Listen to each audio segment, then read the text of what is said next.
Hello, everyone. I want to welcome you to the Sentinel Innovation Center and Methods Seminar Series. My name is Judy Morrow. I'm from the Harvard Pilgrim Healthcare Institute, and I'm moderating today's session. A few sort of facts about what we're talking about today. So the United States Food and Drug Administration Sentinel system helps to address questions related to the safety and the effectiveness of marketed medical products. And the Sentinel Innovation Center focuses on developing innovative methods to further advance Sentinel. By leveraging new data sources, building new tools, and enhancing real-world evidence capabilities through advanced analytics. The Sentinel Operations Center focuses on supporting FDA in the use of the Sentinel Common Data Model and associated modular programs or tools to gather evidence to support regulatory decision-making. We launched this webinar series to engage experts and innovators in fields that are key and of interest to the FDA. And I'm pleased to introduce today's speakers. So first we have Dr. David Carrell. Dr. Carrell is an associate investigator at the Kaiser Permanente Washington Health Research Institute. His research really uses clinical natural language processing methods to extract information from unstructured clinical text to support precision phenotyping, the automated identification of diagnoses and other health conditions of patients through the extraction and analysis of rich information available in electronic health records. I also would like to introduce his co-presenter today, Dr. Susan Gruber. Dr. Gruber is a biostatistician, computer scientist, and founder of Putnam Data Sciences, a statistical consulting firm specializing in causal inference and predictive modeling. Her work focuses on the development and application of data adaptive methodologies for improving the quality of evidence generated by observational healthcare studies. The title of their presentation today is Electronic Health Records plus Natural Language Processing plus Machine Learning gives you improved Sentinel outcome detection algorithms. And before we get started, I'd like to mention that everyone's lines in the audience are muted. If you would like to pose a question, please type it into the Zoom question and answer box. And when it's time for questions, I will read those out to our presenters. And I'd also like to mention that the session is being recorded and will be available later. We will answer questions at the end of this session. And with that, I'll give it over to Dr. Carrell to go ahead and get started. Thank you, Judy. Can you hear me? Can you all hear me? We can hear you. Oh, great, great. Okay, thank you, Judy. Susan and I are excited for the opportunity to share with you all this work that by a really large team of people to improve Sentinel outcome detection algorithms.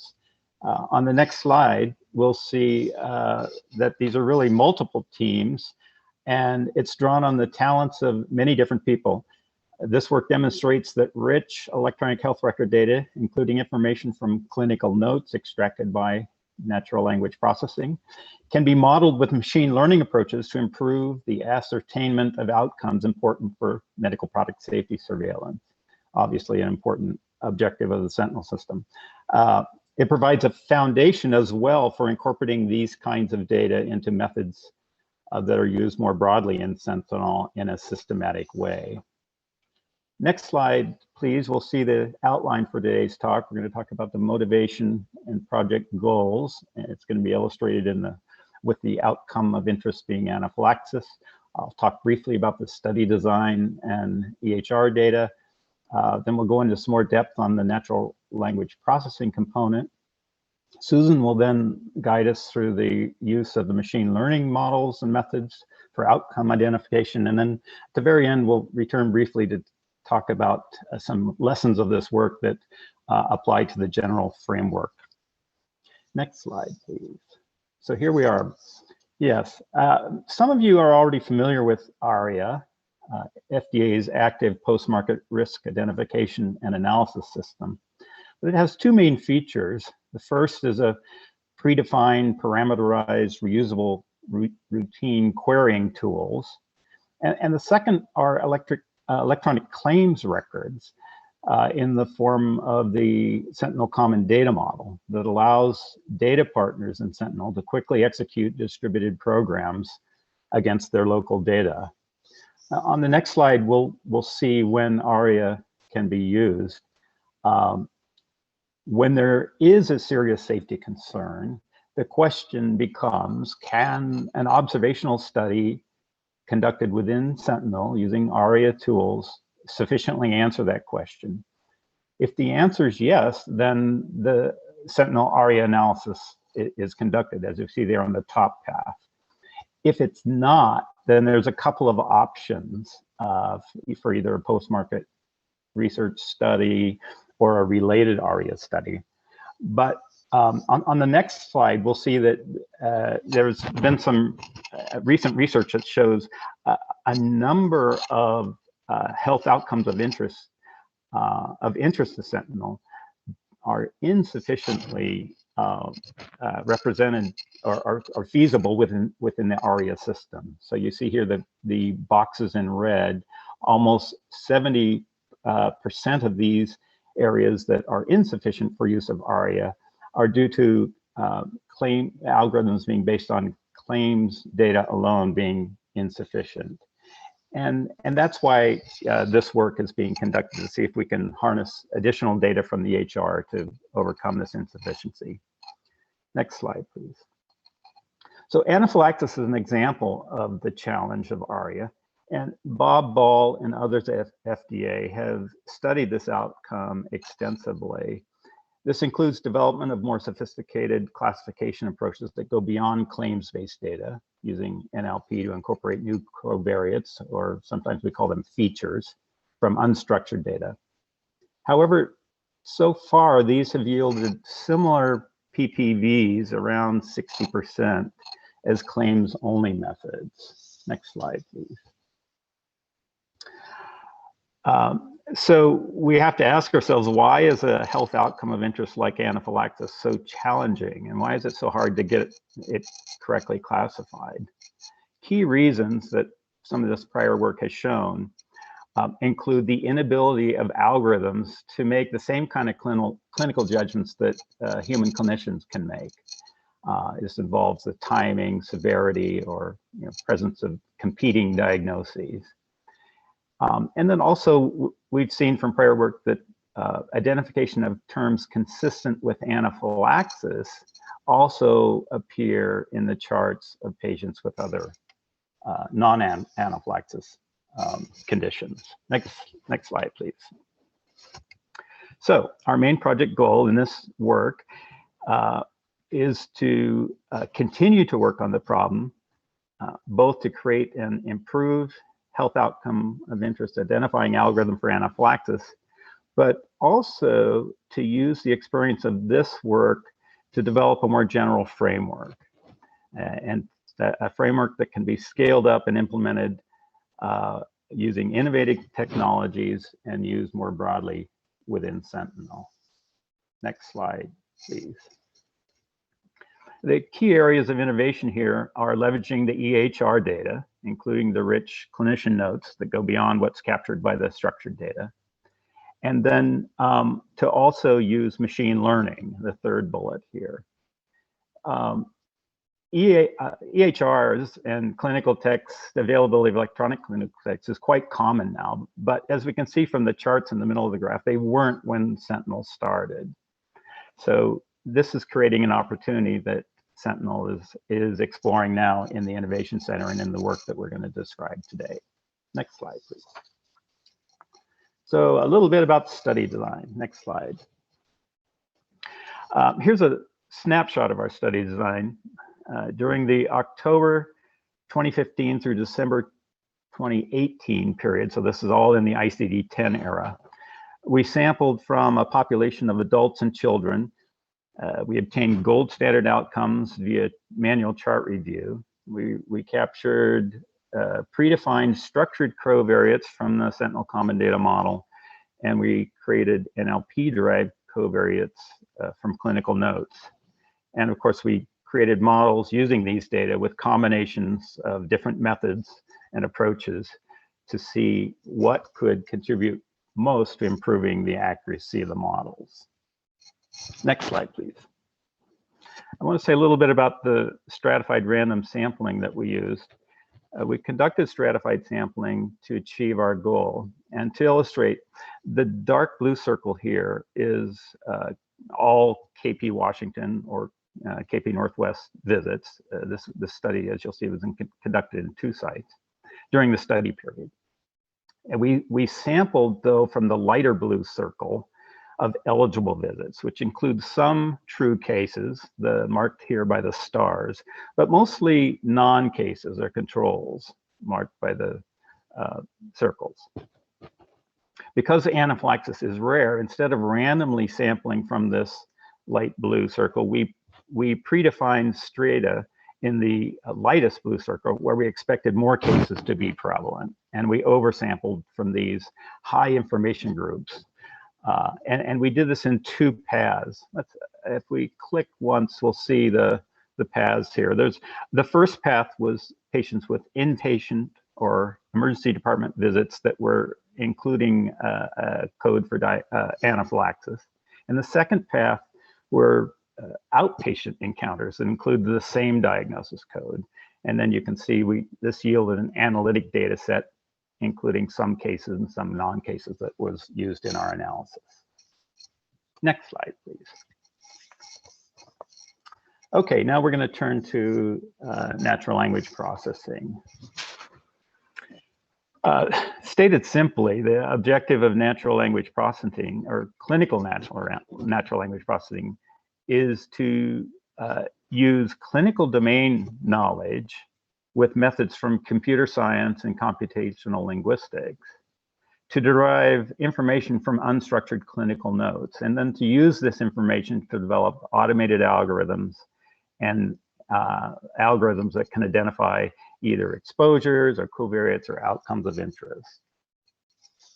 On this next slide, we see the major steps in implementing NLP. It starts with assembling a corpus here on the left. We see there's usually a need to create gold standards, and some methods are attempting to do this without gold standards. We'll talk a little bit about that today.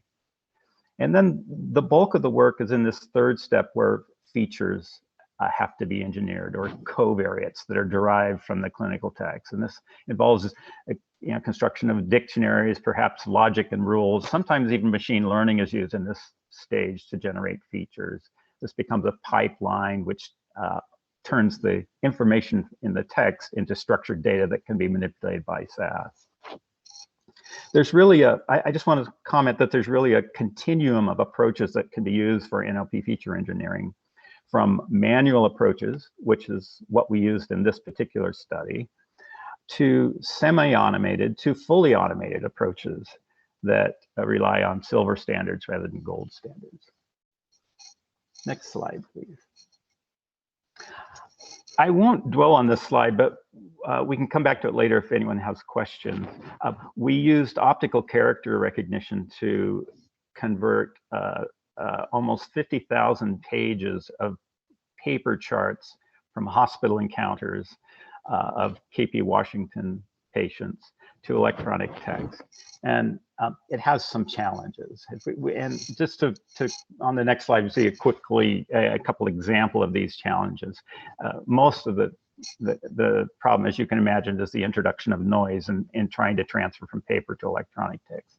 So an example there is the word bowel might be read by the OCR system as BOWE exclamation point, which isn't going to allow a dictionary looking for bowel to find that term.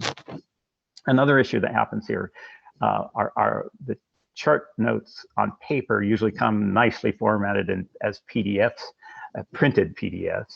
And there's headers and footers on the pages. And so here we see a statement about severe anaphylaxis actually ended at the bottom of one page, started at the top of the next page, and there's 50-some terms of header and footer text intervening, which prevented us from capturing that term. On the next slide, I want to talk a little bit about gold standard creation. We used 2 different methods in this study. At Washington, we used a traditional dual clinician review, a pretty simple system where data were recorded in Excel spreadsheets. And then in the second slide, Kaiser Northwest, which was our external validation site, and thinking more towards Sentinel general framework concerns, to increase efficiency, we used a method where non-clinician abstractors read the charts. Most of the time, in the easier cases, abstractors could make decisions. on their own. But if they felt like it was difficult or there's something confusing, that chart would go on to be adjudicated by a clinician. And then we also used REDCap to capture all of the information from the adjudication and abstraction process, including snippets of text, which preserves a lot of that information for future reuse. Next slide, please. So a big part of clinical NLP is creating the dictionaries that the NLP systems are going to use. And we used 4 methods to do this.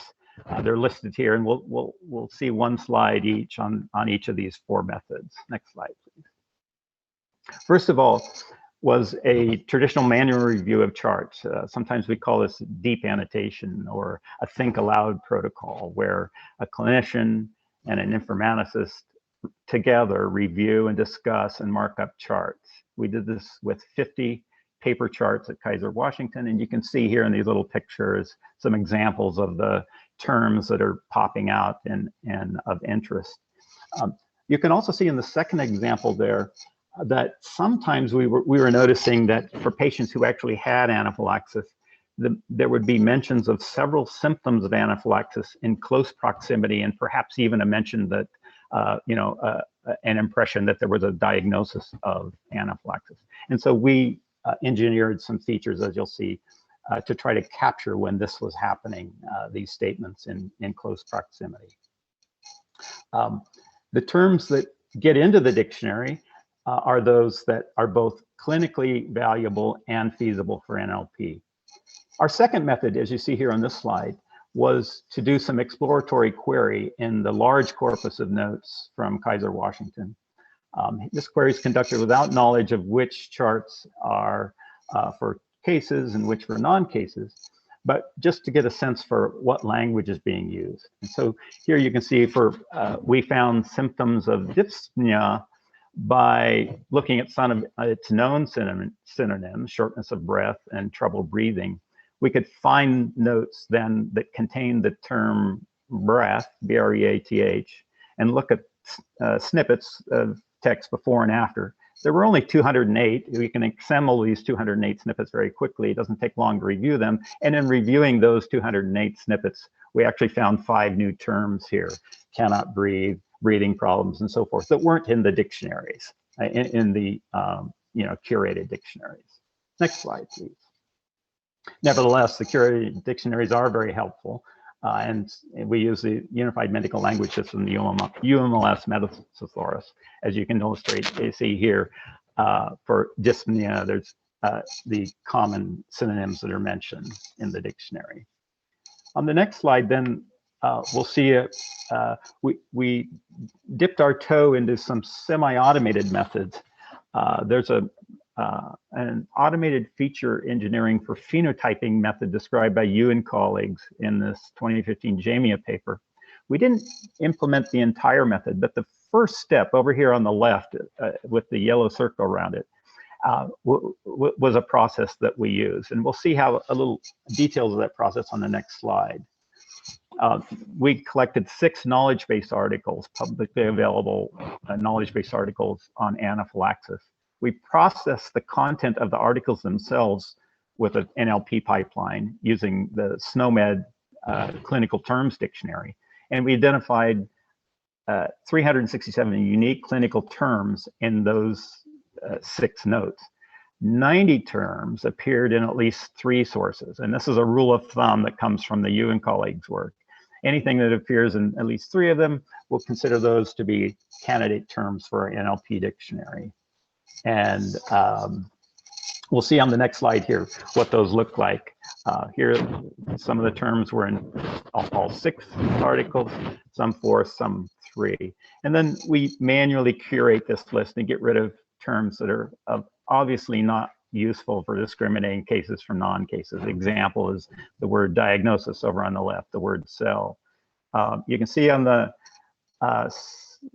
far right, appearing in 3 columns, the term gold appeared. It was interestingly, Gold is the author of a paper that was cited in a New England Journal paper that was cited in 3 of the articles. And so gold made it into the list, not an anaphylaxis term, however. Next slide, please. So we took all of the terms identified by any of these 4 methods, and we combined them to create a single dictionary of candidate terms. There were 843 terms. Interestingly, half of them had to do with skin mucosal involvement, which is important in anaphylaxis, but it also just kind of conveys that there's a lot of variability in how many terms it takes to capture an NLP concept. And then when we used this dictionary and applied it to the study corpus, each patient had a median of 128 concepts, and the range was 9 to over 2,000 concepts per patient. On the right here, you see just the, before we go, just the first 35 terms alphabetically in the dictionary give you some sense for how the terms are used. Okay, next slide. We identified all occurrences, as I mentioned, of each dictionary term in the entire study corpus. And this yields a huge amount of very granular data about each term, where it appeared in the text and whether it was negated or qualified, you know, as a possibility or about someone other than the patient.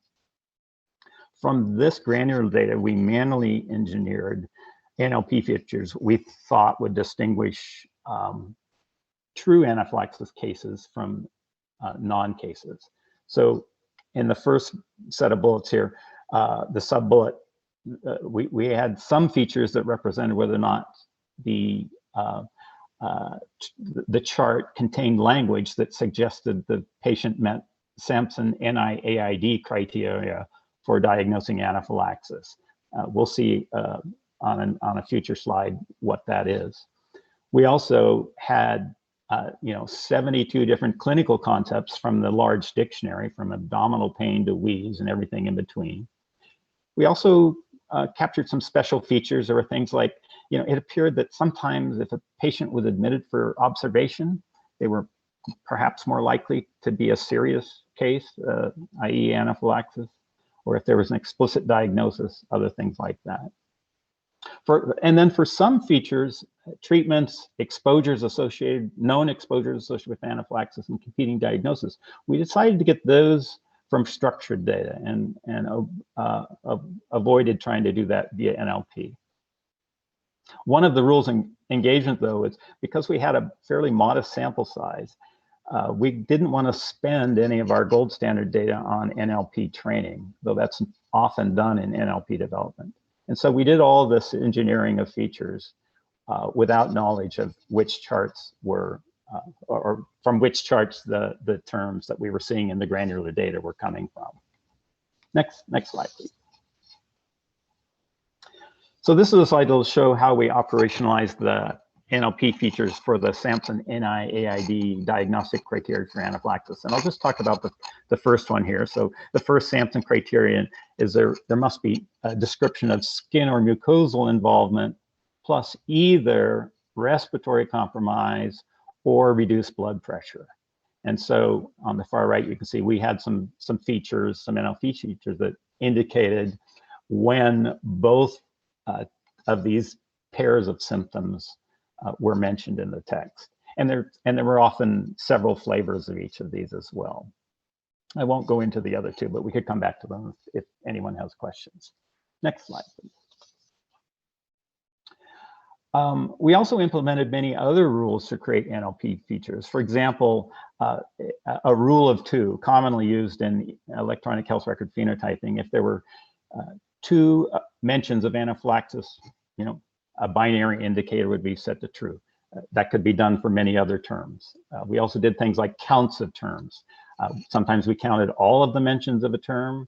Sometimes we only counted the affirmative mentions of a term. Sometimes we normalized those counts by the length of the chart. We had binary flags for individual concepts, those groups of concepts. Binary flags for the major symptom categories that are mentioned in the NIAID criteria.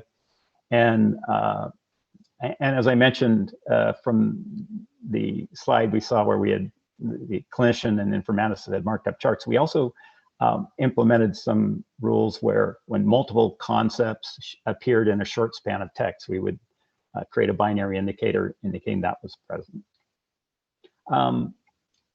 An example is any combination of terms satisfying any of the NIAID criteria, plus an explicit diagnosis of anaphylaxis. If all that's in one chart, binary flag set to true. Or maybe if all of that's in a chart and in a very short span of text, another flag is set to true.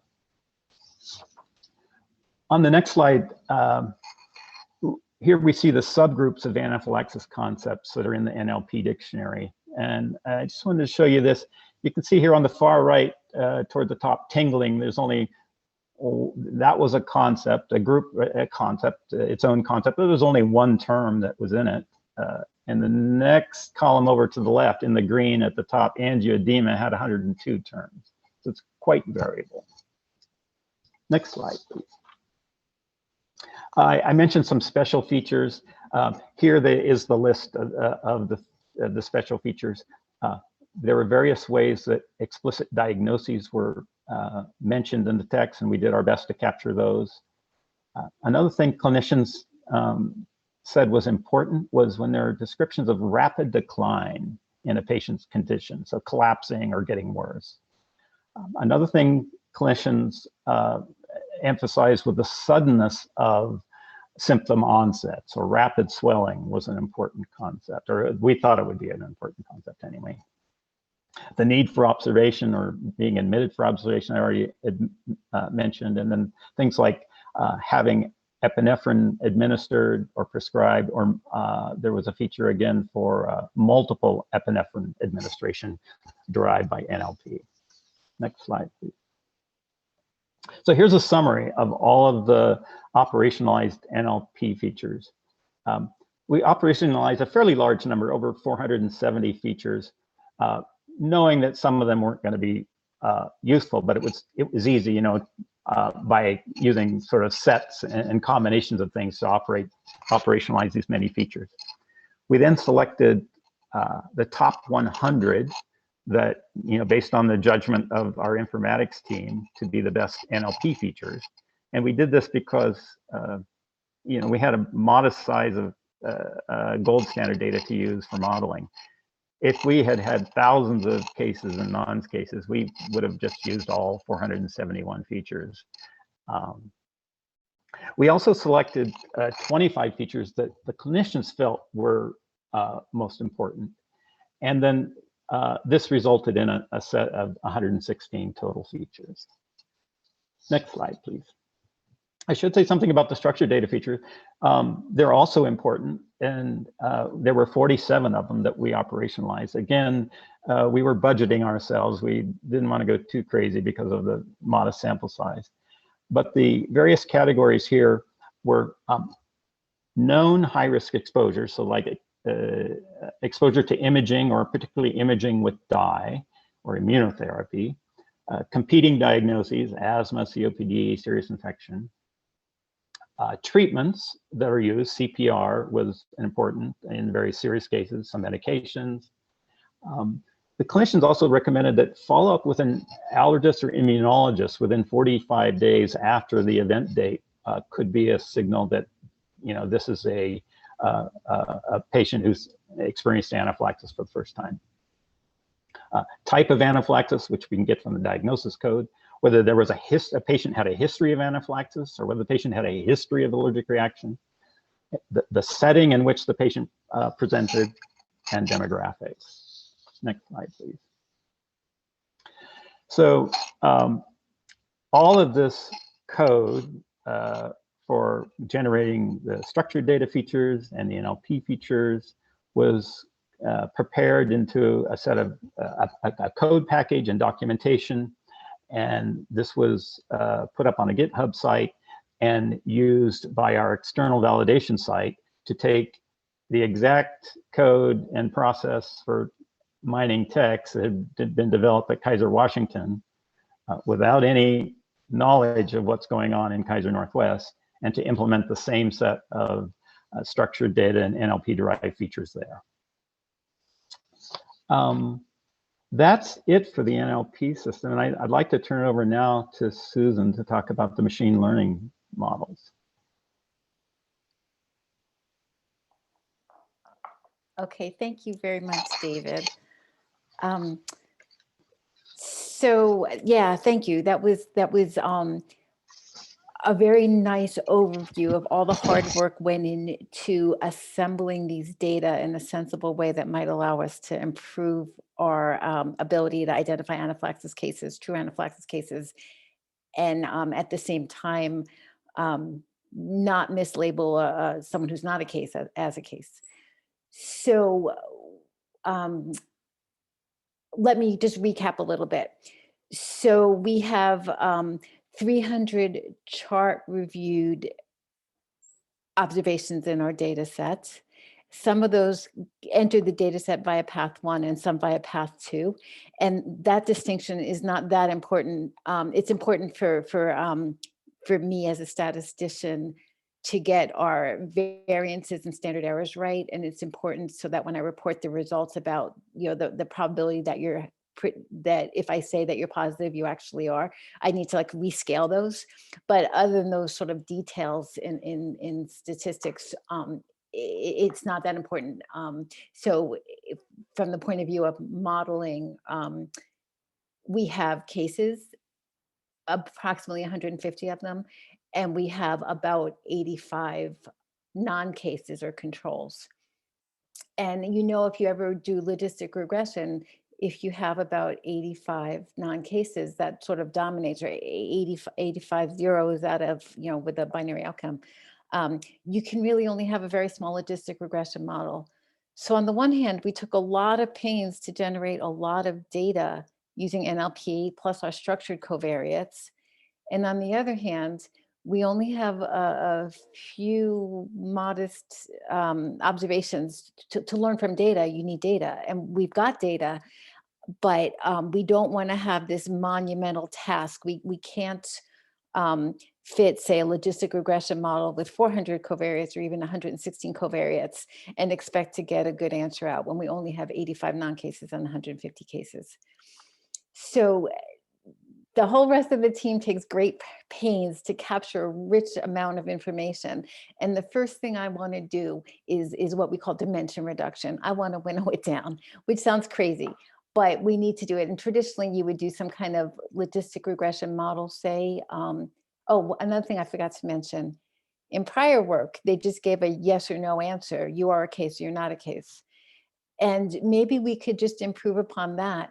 Suppose we could just fit a logistic regression model and get out the probability that you're a case.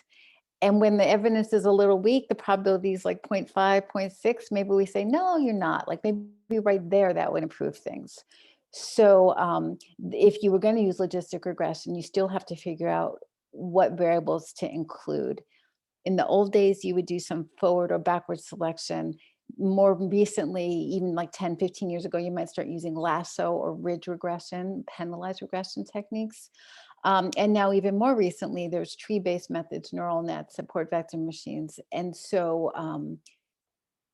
it's not really clear what the right thing to do is. And so now please go to the next slide and I'll tell you what we did. So first, let's start with the structured data alone. One interesting question is maybe there's some interactions or something we can do with just the structured data using machine learning. Would that improve things over just using logistic regression? So the first thing we did was collect the data. And then this pre-screening step is to reduce dimensionality in a way that has no impact on our predictions. So, sometimes there might be a test ordered and then a second test is always ordered along with the first one. And so the indicator that the test was ordered for each of those two tests might be exactly identical in the data. So I can get rid of one of them because it's actually identical covariate information. And just from a statistical point of view, once I have one column in the data, I just don't need the other one. So that goes. The other thing that happens in this pre-screening step is if there's a variable that says 0 for everybody and then 1 for just one person, that's not helpful. I'm not interested in learning, like pretending that that's some deterministic predictor of whether you're a case or not. There's no variation. I can't really use it to help predict who's a case or not.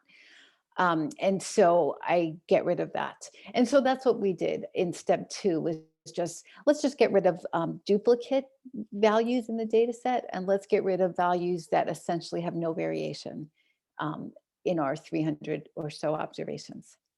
So once we've done that, then we developed the model. And what I'm showing here is just a black box. So black box 1, I'm going to talk about on the next slide in a minute, but that's just different ways. Logistic regression is one of them, but different ways that we might model the probability that you are an anaphylaxis case given the structured data. So once we have the model, then we'll just obtain the predictions, and from that we'll label you, classify you as either a case or not. So just as an example, if the predicted probability is 0.92 that you're a case, we'll call you a case. If it's 0.01, we'll call you a control. 0.84, a case, etc. Okay, could you please click? Yeah. And then we did that a second time to say, if we now include the natural language processing covariates that we extracted from the EHR, can we do better? So we still have the structured covariates. You can see the blue arrow is feeding in, and we have now these 116 NLP-derived covariates. They go through that same very, very basic pre-screening and to get a data set that we feed into our black box, and we get out predictions. And what I've shown here, these predictions are fairly close to agreement. 0.97 that the observation 1 is a case. 0.02, it's a control. For observation 3, there's a little difference of opinion here with the first model. This 0.63 is the predicted probability being a case, and perhaps we label that a control, etc. So this is sort of the bird's eye view of what we're doing in this modeling process. Next slide, please. So now let's look what's inside the black box. I have nothing against logistic regression. If it works, it works. Elastic net is this penalized regression that is like, it generalizes lasso and ridge. But if you are familiar with lasso and ridge, you can just think about that. So it's a penalized regression that helps reduce the dimensionality inherently using a penalized maximum likelihood instead of logistic regression's maximum likelihood estimation. But we're not restricted to parametric models. We can try Bayesian additive regression trees. We can try neural networks. We tried boosted trees. And then we also tried something called super learning. That's a weighted combination of the predictions from the other algorithms that were under consideration. So superlearner is really just another possible machine learning algorithm. And so we can evaluate how well the superlearner did, and we can evaluate how well each individual algorithm did on its own. Next slide, please. So in all, we end up having 75 models we can evaluate. And I will show you. We have logistic regression, elastic nets, gradient boosting is a tree-based algorithm, and we tried 2 different variants. These machine learning algorithms have what are called tuning parameters that you can specify, and the right choice is not necessarily known in advance. So we tried 2 variants of gradient boosting. We tried 2 variants of Bayesian additive regression trees, 2 variants of neural nets, and then superlearner is a weighted combination of all the possible variants. We did this for, now I'm at the bottom of the slide, 3 data sets. So structured data alone, structured data plus incorporating all of the natural language processing covariates.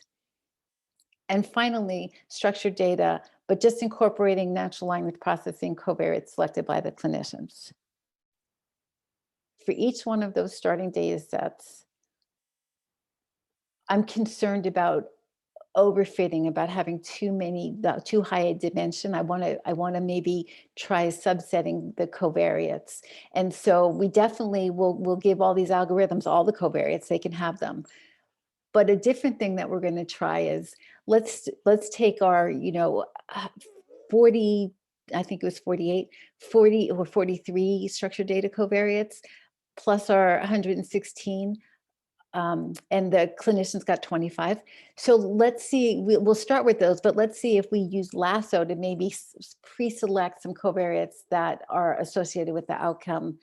And then we'll model those more flexibly than just a Lasso model.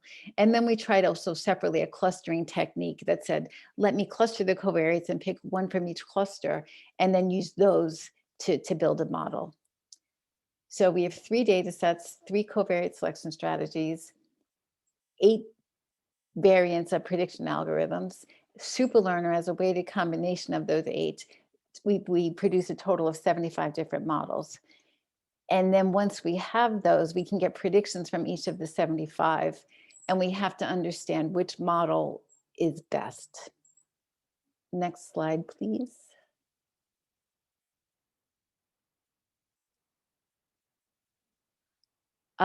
So here's the results of all these activities. And this just shows you the characteristics of the data. We did the modeling in the KP Washington data.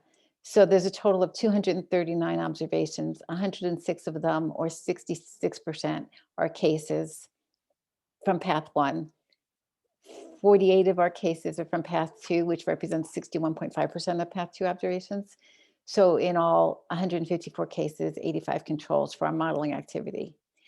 At KP Northwest, you can see that the probabilities, of entering through each path are similar, not quite exactly the same, but at the bottom line, we have 180 cases and 97 controls.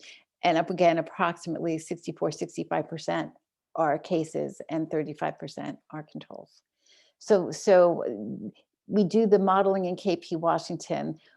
We use cross-validation to get some estimates of how well we performed in KP Washington. Then we apply those models to data assembled at KP Northwest to get external validation performance metrics. Next slide, please. So here is how we did at KP Washington. Cross-validation means that we trained on some of the data and got predictions out on the rest. And so we did a V-fold cross-validation. So we did this 15 times, and on average, our cross-validated area under the curve was 0.71 for our best performing model, which was starting with structured data and NLP, all the 116 NLP covariates. Then first doing a Lasso pre-selection, followed by modeling with BART, Bayesian additive regression trees. We got a cross-validated area under the curve of 0.71. So the way to interpret that is to say, if I took a random control and a random case from like the population, true population of cases and controls, and I got the probabilities out, 71% of the time, the case would have a higher predicted probability than the control. And you can see the standard errors around that AUC estimate. Just underneath that in blue, you see that another BART model that just started with all the covariates had a cross-validated AUC of 0.70, and that the confidence interval around that estimated cross-validated AUC is nearly almost entirely overlapping the green one. So those two are very similar performance at KP Washington. If we just were allowed any of our modeling techniques to consider structured data and the clinician selected NLP covariates, then a different Bayesian additive regression tree modeling worked best, coupled with a Lasso covariate selection technique. But its AUC was lower, it's 0.67. It still overlaps, the confidence interval still overlaps, but in our data, it didn't do as well. 0.67 is not quite as good as 0.70 or 71. If we only allowed any of our modeling approaches to consider structured data only, the one that happened to do best on these data was a neural network, again, using Lasso pre-screening, but its AUC was only 0.62, which is not as good as the others. So that's how we did at KP Washington. Next slide, please. I have mostly said all this. The only thing I want to say is that we have those two BART models that were nearly identical at KP Washington. When we applied them to KP Northwest data to see how they did there, at KP Northwest, the BART2 retain all model did the best at KP Northwest. At KP Northwest, its cross-validated AUC was 0.67.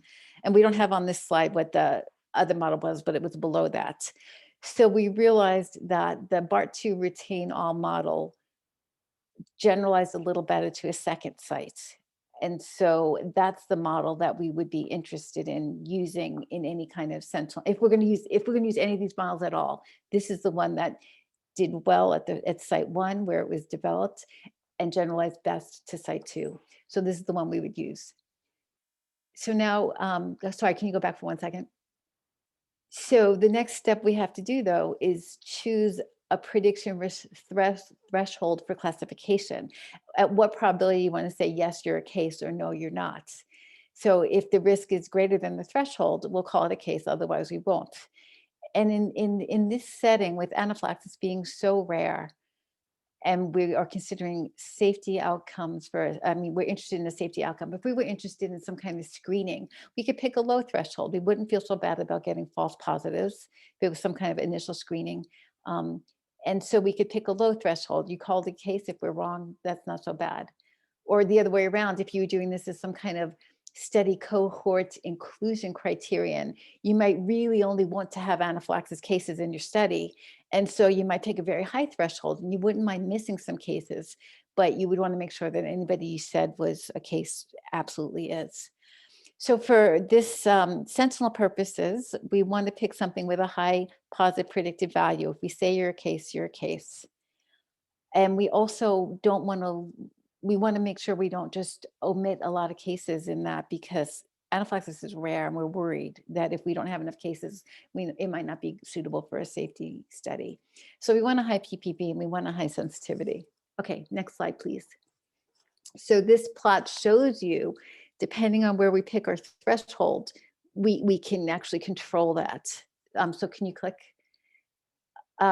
So if we were willing to accept a positive predictive value at 80%, then we might choose a threshold. Oh, so what's on the left axis is just the y-axis is just the probability. So the PPV or the sensitivity, just the probability associated with that. On the y-axis, I have the quantiles of the predicted probabilities at KP Washington. So these aren't the probability predictions themselves. It's the number of the proportion of probabilities that say it's 30% exceed the 70% cutoff. Okay, so you could choose, if you wanted a PPV of 80%, then you could pick the probability right there. Please click. And notice, though, that the PPV is around 80% at a lot of these thresholds. It's actually pretty flat in that region. Okay, click again, please. But meanwhile, the sensitivity drops dramatically if we keep that threshold at 70%, our sensitivity is below 40%. Okay, click again. But if we just sacrifice a teeny bit of PPV, then our sensitivity is up over 65%. And so you can argue that that's a better choice. Someone else might like to see it over, move it instead of at 45, have it at 40. That's a choice you can make. And so this lets you make the choice and as what's appropriate. And so considering more than just PPV might be helpful. Okay, next slide, please. And this just shows you the performance at KP Northwest. The ones are at KP Washington, the initial site, and the twos are at KP Northwest. And you can see that PPV very closely matches what we saw at KP Washington. Sensitivity is actually a little worse at KP Northwest. And this, the negative predictive value and sensitivity are also plotted here, but we don't need to go into that now. Okay, and now I'm going to turn it back to David to wrap up and talk about how this might be applied more generally beyond anaphylaxis. Thanks, Susan. And I'll just spend a couple of minutes on this. Next slide, please. So although anaphylaxis is one important adverse event in the Sentinel system, it's not the only one. And as we saw in an earlier slide, many of the health outcomes of interest to Sentinel need better algorithms. So the guiding principles that we are trying to improve these algorithms with are shown here. To number one, improve ARIA sufficiency. Number two, focus on transportability so that the methods that are developed can be distributed to Sentinel data partners and implemented broadly. And then three, to assure reusability as much as possible of these tools, of resources. And additionally, as you know, just seen with the work that Susan presented about knowledge about which approaches to modeling are most promising. So next slide, please. Based on the, oh yes, one more, thanks. So based on the work that Susan and I have shared today, our team has started to draft a general framework, and this is what it currently looks like. And we originally had 4 steps, and then we realized there was a step before our first step we needed to include. And so we've labeled it step 0, and that's to systematically assess fitness for purpose of developing a particular algorithm. And by this we mean which health outcomes of interest are most likely to benefit from this kind of additional work. And we would base that on existing literature and other experience within Sentinel. And which, another fitness for purpose question is which Sentinel data partners have the data and text that would make this type of investigation most efficient. So, for example, avoiding the use of paper charts and OCR would be a guiding principle. Then step 1, create a reference standard with gold standard labels. I think this is probably going to be unavoidable. Even if we were eventually to find that some of the automated methods for algorithm development that can rely on silver standards, I think we'll want to have some gold standard confirmation. Step 2, feature engineering. Many different approaches to feature engineering. I mentioned the continuum from manual to automated. Of course, as much as possible, we'd like to automate these things to both remove the operator dependence of a manual rule-based NLP system, but also to make them more efficient to implement and ability to implement for a broader number of phenotypes or health outcomes in the same amount of time and effort. In model development is an important step, and Susan just showed us, you know, how many different models and data reduction approaches can be considered. And then the 4th step is to evaluate the models with appropriate metrics.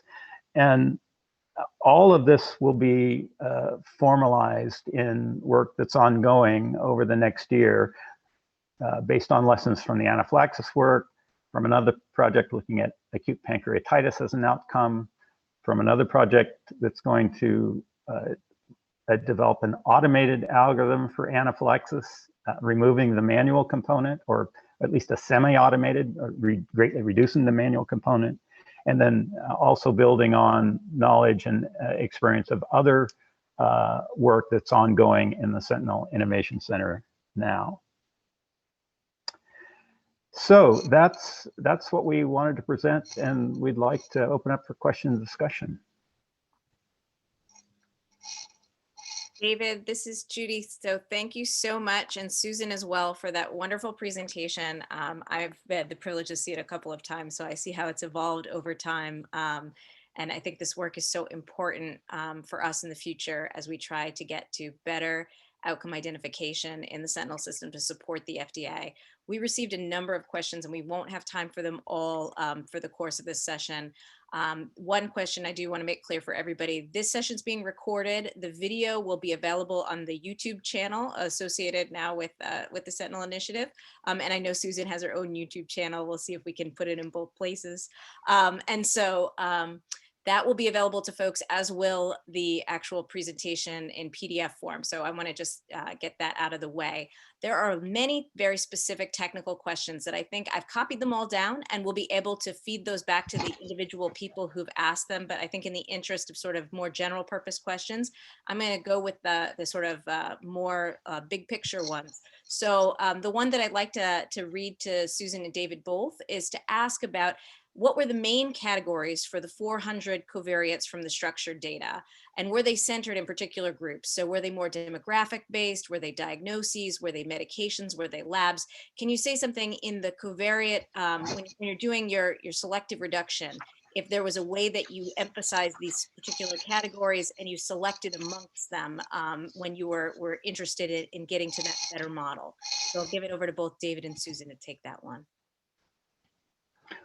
Susan, you want me to start with that? Yes, please. Yeah, okay. So, and this is a question about the structured data covariates that came from the Sentinel Common Data Model. I believe so. Correct? Yeah, okay. So, you know, from the beginning, we knew we had a modest sample size. And so we started by setting a budget. And we said, you know, let's shoot for 25, maybe 30. We actually got over 40 before we were all done. But those were fairly evenly distributed across demographics of patients, high-risk exposures, so the imaging or immunotherapy,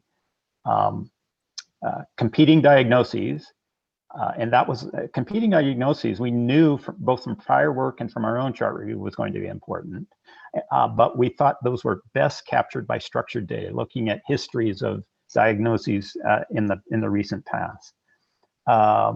Treatments, you know, CPR, those could come from notes, but it was easier to get those from procedure codes. Things like follow-up with immunologists, the type of anaphylaxis, we weren't sure it would be important, whether it was food-based or venom-based and so forth, and then the presentation setting. So those are the categories. Susan, do you want to add anything to that? In fact, I don't. As a statistician, I have the luxury of relying on my domain experts to make decisions like these. So I think we only have time for one more question, and I think this is an important one, and also one that gets at your future work. So I know that Susan's really going to want to talk about it here, which is, what do we do with those false negative cases, and how do we retrieve information from them that we can use to improve our models? Okay, so I should take a stab at that one first, right, David?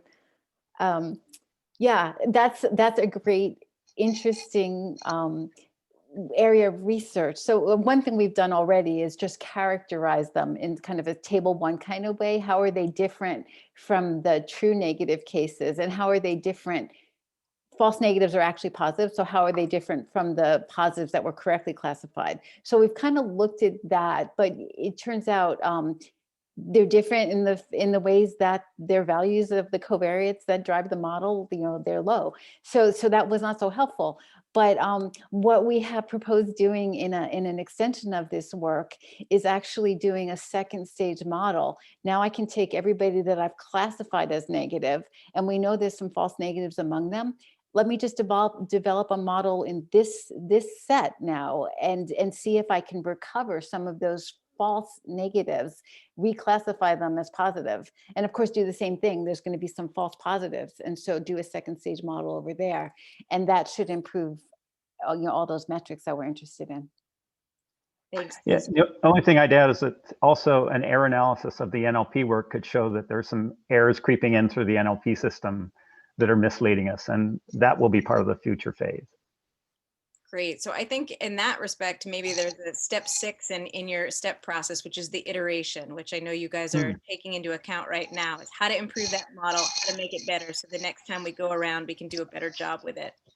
We're at 1 o'clock, and this is the end of our webinar today. I want to thank our presenters, David and Susan, and also our great guests, and Shamika, who's put together all of the work today. Have a great afternoon, everyone. Thank you for joining us today. Thank you all. Thank you.